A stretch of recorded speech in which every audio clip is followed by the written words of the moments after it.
Hello everyone, అందరికీ నచ్చే వంకాయతో నేను సింపుల్గా ఇన్స్టెంట్గా రెసిపీని నేనైతే చూపిస్తున్నాను.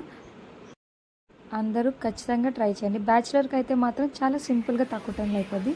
ఫస్ట్ దాన్ని రౌండ్గా కట్ చేసుకొని ఆయిల్లో బాగా ఫ్రై చేసుకోవాలి. గోల్డెన్ బ్రౌనిష్ కలర్ వచ్చినంత వరకు.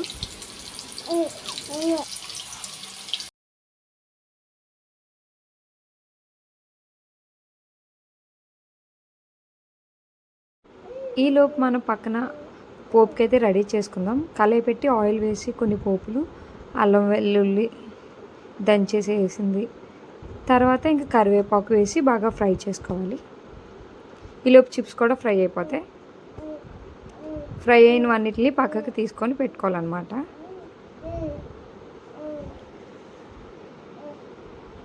ఈ పోపులో కొద్దిగా సాల్ట్, కొద్దిగా కారం వేసి బాగా ఫ్రై చేసుకోవాలి. ఫ్రై చేసుకున్న దాంట్లో మనం ముందుగా పెట్టుకున్న ఆ చిప్స్ని వేసి బాగా ఫ్రై చేసుకోవాలి. అప్పుడు కొద్దిగా సాల్ట్ అండ్ కారం వాటికి బాగా కలుస్తుంది అన్నమాట.